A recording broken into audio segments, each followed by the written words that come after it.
दोस्तों, चायल से विधायक पूजा पाल ने अपनी हत्या होने की आशंका जताई है। उनका मानना है कि उनके पति की तरह उनकी भी हत्या हो सकती है, लेकिन इसके लिए उन्होंने अखिलेश यादव को जिम्मेदार बता दिया है। कह दिया है कि अगर उनकी हत्या हुई तो इसके जिम्मेदार अखिलेश यादव होंगे। और भी बहुत से आरोप लगाए हैं और बातें कही हैं। क्या कहा है बताते हैं।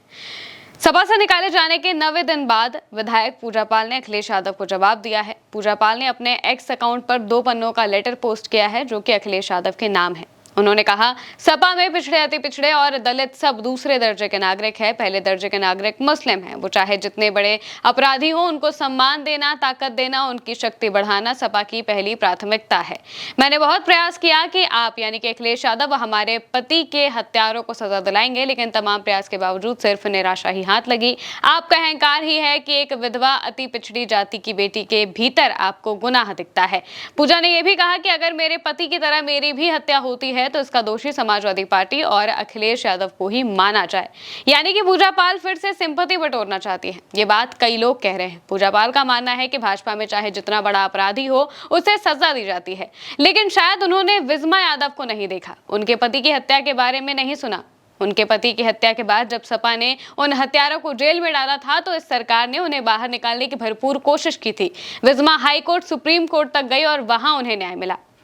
इस सरकार में उन्हें न्याय नहीं मिला, ये बात वो कई बार कह चुकी हैं।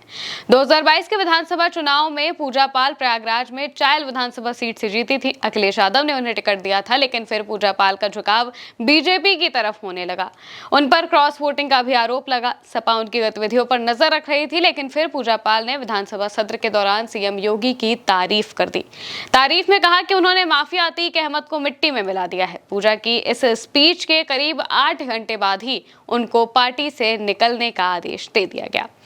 लेकिन अब उन्होंने लंबा चौड़ा पोस्ट कर दिया है। वो ये भी लिखती हैं कि एक बेकसूर विधवा, अनाथ, अति पिछड़े की बेटी पूजा पाल को सपा के लोग किस किस तरह की गंदी गंदी गालियां सोशल मीडिया पर देते हैं, यहां तक कि जान से मारने की भी धमकियां दी जाती हैं। लेकिन मैंने अपना वास्तविक लक्ष्य प्राप्त कर लिया है।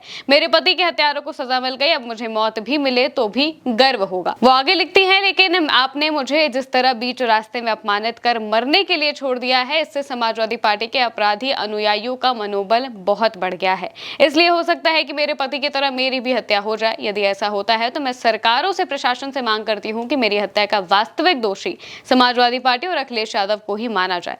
लेकिन उनकी इन बातों से भी पूजा का कोई फायदा नहीं हुआ है। लोग उनकी इन पोस्ट पर तरह तरह के कमेंट कर रहे हैं। एक यूजर ने लिखा, खुद को पिछड़ों दलितों के साथ जोड़कर उनका अपमान मत कीजिए। पिछड़े दलित गद्दार नहीं होते हैं। आगे से ध्यान रखना। 2-3 दिन जितने व्यूज आने थे आ गए। अब आगे से पिछड़ा दलित कहा तो हमें मानहानि का केस करना पड़ेगा।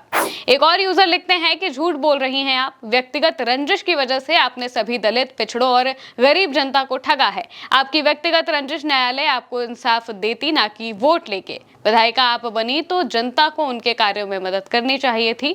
आपको बीजेपी सब्जी में जैसे तेज पत्ता फेंका जाता है वैसे ही फेंक देगी। वहीं एक और यूजर ने तो पूजा पाल के पति से जुड़ी बात भी कह दी। लिखा कि पहले नहीं ज्ञात था आपको कि विधवा हो आप, अब ज्ञात हुआ है कि विधवा हो। अब हर जगह अपने स्वर्गीय पति की तस्वीर लेकर घूम रही हो। किसी दूसरे से शादी करके अपने पहले पति के नाम का इस्तेमाल कर रही हो। भगवान उनकी आत्मा को शांति दे, लेकिन थोड़ा तो शर्म कर लो देवी जी। ये सब देखकर उनकी आत्मा को दुख होगा। यानी कि पूजा पाल जो सिंपैथी बटोरना चाहती हैं, वो अब उन्हें जनता से नहीं मिल पा रही है। इस बीच उन्होंने इतनी बड़ी बात कह दी। इस पर अखिलेश या फिर सपा की तरफ से अभी तक कोई बयान सामने नहीं आया है, लेकिन जो लोग हैं उनके रिएक्शन लगातार सामने आ रहे हैं और वो यही कह रहे हैं कि पूजा पाल सिर्फ अपने पहले पति के नाम पर सिंपैथी बटोरना चाहती है। आपको क्या लगता है, कमेंट में बताइएगा।